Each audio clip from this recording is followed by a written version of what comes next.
Yo guys, it's Jaden's Random Reviews, and in this video today, I'm going to be doing a comparison between the Xbox One controller and the DualShock 4 PS4 controller. Let's get right to the video.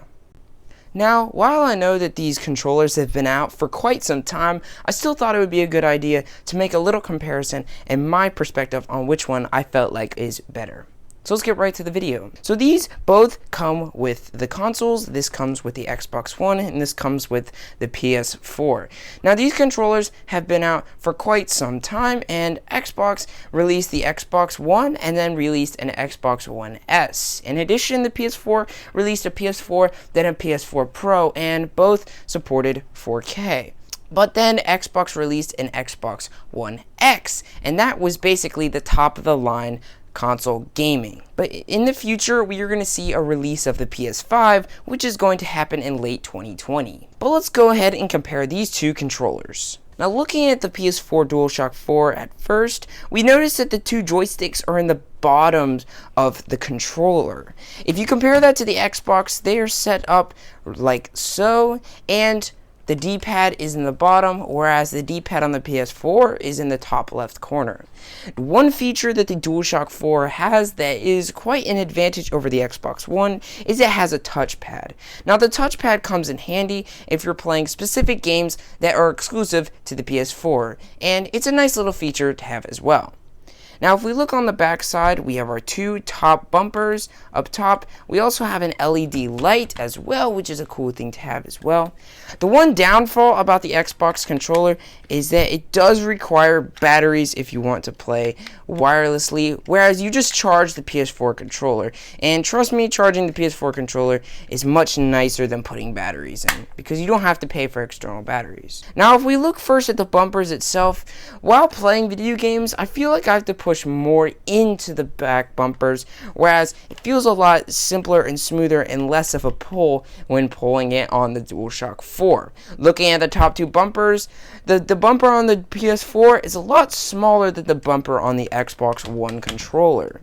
Up top, we have our power button, whereas on the DualShock 4, we have it on the bottom in between the two joysticks right here. Instead of the two options buttons up here and the buttons for the Xbox, they are located to the right and left of the touchpad on your PS4.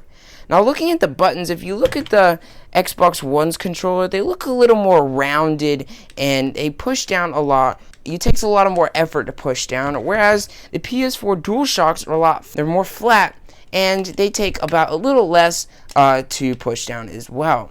Now we're going to get into overall the comfortability and the grip of both controllers. Now, the Xbox One is much better weighted than the DualShock 4. It just feels like it's actually more comfortable in the hands. It feels a lot better weighted, and you feel like you have more control when you're using the Xbox One controller. Now, the DualShock 4 is small and compact, but if you have big hands, this might be a little downfall, because the PS4 DualShock 4 is slightly on the smaller end for a controller. Next, we're going to talk about the joysticks and the push position of them. Now, one of the most talked about things right now for console gamers is the Xbox or PS4 controller better? Now, for a lot of people that have played on Xboxes for the past, they're definitely going to say that Xbox controllers are better, but people who have played on PS4 are going to say the PS4 controllers are better.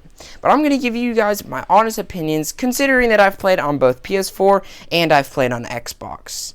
Now, my personal favorite is Xbox. I feel like that the comfortability and the grip of the controller just feels a lot more natural to me.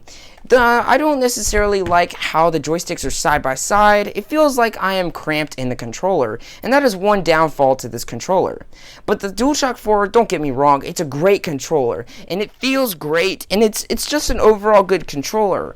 I would just pick the Xbox One, partially because of how it is weighted. I feel like it is weighted tremendously better than the PS4's DualShock 4. Don't get me wrong, both of these controllers are very good, and if you were deciding to pick up a console, I definitely would pick it up to your controller's choice and the games you would like to pick as well. Now, if the Xbox controller was paired with the PS4 console, that would be, in my opinion, the perfect console setup. I don't like the Xbox interface or the console itself. I just prefer the controller as well. Now, if you look at the console for the PS4, I personally like the interface better, as well as all the other features that the PS4 comes with instead of the Xbox. So if you guys play Claw by any chance with this style of playing video games, which basically looks something like this. You bring your index finger down. People have made controversial statements on whether the DualShock 4 is better than the Xbox One controller if you play Claw. Now, I have played Claw on some video games in the past, and I've played them on both controllers as well. And I definitely have to give it to the Xbox One, because when playing Claw on the DualShock 4, your hands feel a lot more cramped than they would do on the Xbox One controller. It just feels a lot more natural, and you feel like you're not as crammed on the controller and your fingers are like tearing itself apart to fit in the positions that it's supposed to be. It also makes it feel a lot more natural how the left joystick is in the top left corner, and just feels a lot more natural. Whereas when you're playing with the DualShock 4, you kind of have to bend your thumbs in, which to me is kind of a little annoying when playing for a little bit. It definitely feels a lot more natural when playing on the Xbox One controller. So I hope you guys did like this video. If you did, leave a like on the video and subscribe if you guys are new and if you enjoyed the video. If you have anything you'd like to share about both of these controllers, maybe an experience you had, don't hesitate to leave those down below in the comment section, and I try to read all the comments as much as possible. Thank you so much for watching, and I will see you guys in the next video. Peace.